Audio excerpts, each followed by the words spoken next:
Welcome to our channel. నేను Yagnamurthy. Game changer.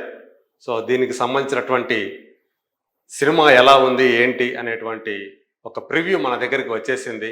So ఇది very first preview అని చెప్పేసి మనం చెప్పుకోవచ్చు రిలీజ్కి ముందు. కార్తీక్ సుబ్బరాజు, సో మనందరికీ తెలిసినటువంటి డైరెక్టర్, తమిళ డైరెక్టర్. తను స్వయాన రచయిత కూడా. అతను ఇచ్చినటువంటి కథని డైరెక్టర్ శంకర్, షణ్ముగం శంకర్ ఎలా రూపొందించాడు. గేమ్ చేంజర్ టైటిల్ రోల్లో రామ్ చరణ్ని ఎలా చూపించాడు. ఇవన్నీ కూడా మనలో చాలా ఆసక్తిని రేకెత్తిస్తున్నటువంటి ప్రశ్నలు. సో ఫ్యాన్స్ కూడా చాలా ఈగర్గా వెయిట్ చేస్తూ ఉన్నారు సినిమా కోసం. మన ముందుకి ఈ సినిమా థియేటర్లో అతి కొద్ది సమయంలో రాబోతూ ఉంది. సో ఈ నేపథ్యంలో మన దగ్గరికి వచ్చినటువంటి ఈ సినిమా కథ ఎలా ఉంది, అలాగే నటీనటుల పర్ఫార్మెన్స్ ఎలా ఉంది, ప్రధానంగా రామ్ చరణ్కి RRR తర్వాత చేసినటువంటి సోలో హీరోగా చేసినటువంటి ఈ సినిమా టైటిల్కి తగ్గట్టు ఆయన కెరీర్కి గేమ్ చేంజర్ అవుతుందా అనేది ఇప్పుడు అందరూ కూడా ఎదురు చూస్తున్నటువంటి సమయం. సో కథ ప్రకారం చూసుకుంటే, ఈ సినిమా కథ ప్రకారం చూసుకుంటే, రామ్ నందన్ అనే ఒక యువకుడు సో కాలేజీలో ఒక ప్రేమలో పడతాడు. అలాగే తన తోటి యువకులతో ఎవరైతే అల్లరి చేస్తూ ఉంటారో, పిల్లల్ని కానీ అంటే తోటి స్టూడెంట్స్ని అల్లరి చేసే వాళ్ళని అడ్డుకుంటాడు. అక్కడి నుంచి అతను ఎలా IAS ఆఫీసర్గా మారతాడు. ముఖ్యమంత్రి బొబ్బిలి మోపిదేవి ఆ క్యారెక్టర్ చేసింది SJ సూర్య. అతను చేసే అరాచకాలని, ఆ పార్టీ తరపున అతను చేసేటువంటి ఒకవైపు ముఖ్యమంత్రిగా, అలాగే ఆ పార్టీకి సంబంధించినటువంటి రాజకీయ నాయకులు చేసేటువంటి ఆగడాలు, వాళ్ళు చేసేటువంటి దందాలు, అలాగే రేషన్ బియ్యం సంబంధించినటువంటి కుంభకోణాలు, వీటన్నిటినీ కూడా అతను ఎలా అడ్డుకుంటాడు. ఈ క్రమంలో సో తన కుటుంబం సంబంధించి ముఖ్యమంత్రి హాని తలబెడితే ఏం చేశాడు. సో ఇలాంటి అనేక అంశాలతోటి ఈ సినిమాని దర్శకుడు శంకర్ రూపొందించాడు. రామ్ నందన్ క్యారెక్టర్లో రామ్ చరణ్ చాలా సెటిల్డ్ పర్ఫార్మెన్స్ చేశాడని చెప్పేసి చెప్తూ ఉన్నారు మనకు అందినటువంటి సమాచారం ప్రకారం. అదే సినిమా మొత్తానికి అతి కీలకమైనటువంటి ఈ ఫ్లాష్ బ్యాక్ ఎపిసోడ్. సో మనకు తెలుసు డైరెక్టర్ శంకర్ కూడా అదే చెప్పాడు. అత్యంత కీలకమైనటువంటి ఆ పాత్రని రైతు అప్పన్న, పైగా అభ్యుదయం పార్టీ అనే దాన్ని స్థాపించినటువంటి ఒక ప్రజల పట్ల కన్సర్న్ ఉన్నటువంటి ఒక వ్యక్తి.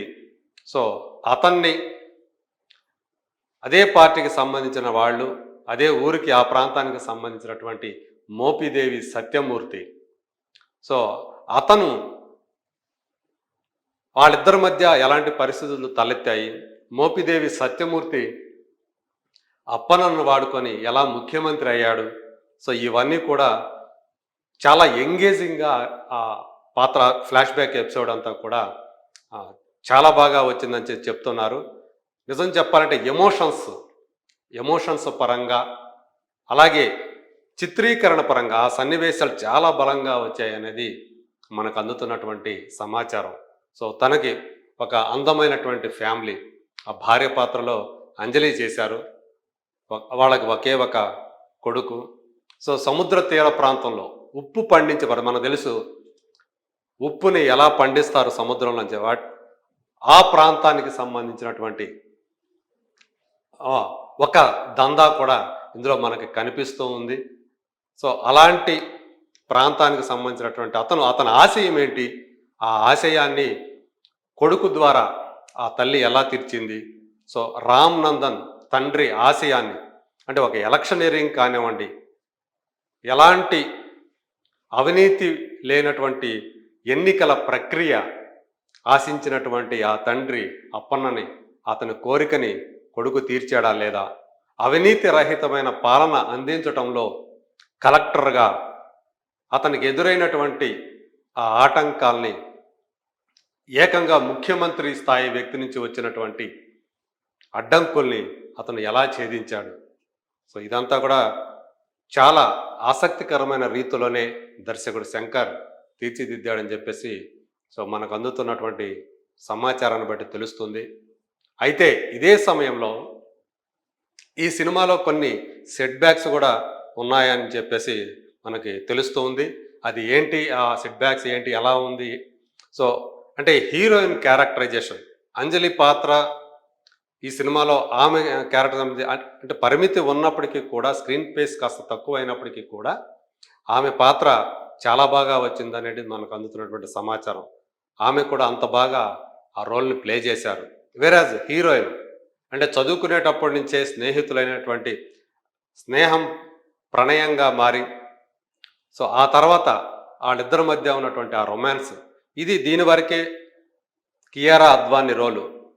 సో అతనికి రామ్ నందన్ జోడీగా అతని ప్రియురాలుగా కియారా అద్వాని ఆమె గ్లామర్ పరంగా సో ఆ లోటుని పూరించడానికి మాత్రమే ఆమె ఉందనేది మనకు అందుతున్నటువంటి సమాచారం. అలాగే సినిమాకు ఇంకొక ఇంపార్టెంట్ థింగ్ ఎంటర్టైన్మెంట్. ఒక వెన్నెల కిషోర్ క్యారెక్టర్, అలాగే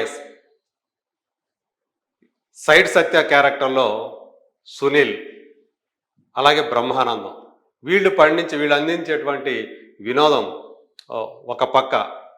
సో లైటర్ విన్లో ఒక సీరియస్గా సాగే ఆ కథలో సో వీళ్ళు ఎంటర్టైన్మెంట్ అందిస్తారనేది మనకు తెలుస్తున్నటువంటి విషయం. ఇక టెక్నికల్ అంశాల విషయానికి వస్తే శంకర్ ఒకప్పుడు తాను చేసినటువంటి జెంటిల్మెన్, ఒకే ఒక్కడు, అలాగే శివాజీ ఈ సినిమాల తరహాలోనే గేమ్ చేంజర్ని రూపొందించాడని చెప్పేసి మనకు అందుతున్నటువంటి సమాచారం. ఎట్ ద సేమ్ టైం శంకర్కి ఒక పోకిరి లాంటి సినిమా, ఒక ఒక్కడు లాంటి సినిమా తీయాలని చాలా కోరిక. సో ఆ కోరికని ఈ సినిమా ద్వారా తీర్చుకున్నాడు అని కూడా చెప్తున్నారు. అది ఏంటి, అందులో ఉన్న ఒక ట్విస్ట్ ఈ సినిమాలో సో అది మనకు తెలిసినప్పటికీ కూడా స్పాయిలర్ అవుతుందనే ఉద్దేశంతో ఇప్పుడు నేను రివీల్ చేయట్లేదు. అది సినిమా చూసే తెలుసుకోవాలి. పోకిరి తరహాలోనే ఈ సినిమాలో కూడా ఒక సినిమా మొత్తానికి బలమైనటువంటి ఒక ట్విస్ట్ కథలో ఉంటుంది. సో అది ఈ సినిమా గతినే మార్చేస్తుందని చెప్పేసి చెప్తూ ఉన్నారు. సో అలాగే తమన్ మ్యూజిక్ ఈ సినిమాకి ఒక ఎసెట్ అని చెప్పాలి. సో పాటలు శంకర్ తరహాలోనే 2-3 పాటలు చిత్రీకరణ పరంగా కూడా బాగా వచ్చాయి. అతను సోలోగా అంటే డాన్సర్స్తో కలిసి చేసే ఐఏఎస్ ఆఫీసర్ అయిన తర్వాత అతను చేసేటువంటి రామ్ చరణ్ మీద వచ్చేటువంటి ఒక పాటతో పాటు హీరోయిన్తో ఉన్నటువంటి 2 డ్యూట్లు కూడా చిత్రీకరణ పరంగా చాలా బాగా వచ్చాయి అనేది మనకి ఆల్రెడీ మనం చూసాం, లిరికల్ వీడియోస్ చూసాం. బట్ థియేటర్లో ఆ ఎక్స్పీరియన్స్తో ఇంకా అవి బాగా ఉంటాయని చెప్పేసి తెలుస్తూ ఉంది.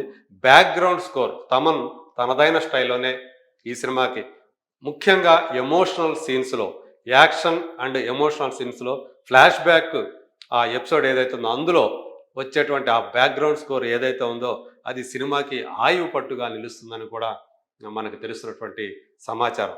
బుర్రా సాయి మాధవ్ రాసినటువంటి డైలాగ్స్ మనకు తెలుసు తను ఎటువంటి రచయితో. ఈ సినిమాలో అతను రాసినటువంటి అనేకమైనటువంటి మాటలు నేరుగా గుండెల్లో దూసుకుపోయేటట్లు చాలా సందర్భాల్లో అతను రాశారు. ప్రధానంగా ఈ ఎన్నికల ప్రక్రియకు సంబంధించి కానీ, రాజకీయాలకు సంబంధించి కానీ, అలాగే ప్రభుత్వ అధికారి అనేవాడు ఎలా ఉండాలనే దాని గురించి కానీ ఆయన రాసినటువంటి మాటలు సినిమాలో చాలా బాగా వచ్చాయి అని చెప్పేసి చెప్తూ ఉన్నారు. అలాగే మొత్తం అంటే టెక్నికల్గా చూసుకున్నప్పుడు సినిమాటోగ్రఫీ కూడా ఎక్సలెంట్ అని చెప్పేసి చెప్తున్నారు. అయితే ఇన్ని అంతా కూడా టెక్నికల్ బ్రిలియంట్గా ఈ సినిమా ఉన్నప్పటికీ కూడా స్క్రీన్ ప్లే పరంగా ఉన్నటువంటి ఒక సెట్ బ్యాక్ ఈ సినిమా కొంచెం మైనస్ అయిందని చెప్పేసి మనకు అందుతున్నటువంటి సమాచారం. అందులో నిజము ఎంత ఉంది ఏంటి అనేది మనం ముందు సినిమా వచ్చినప్పుడు మనకి క్లియర్గా తెలిసిపోతుంది. సో ఏదేమైనప్పటికీ కూడా రామ్ చరణ్ ఫ్యాన్స్కి, మెగా ఫ్యాన్స్కి ఈ సినిమా బాగా నచ్చుతుంది అనేది మనకు అందుతున్నటువంటి సమాచారం. సో నిజానికి సినిమా మన ముందుకి కొద్దిసేపట్లోనే రాబోతుంది. సో ఎలా ఉందో చూద్దాం.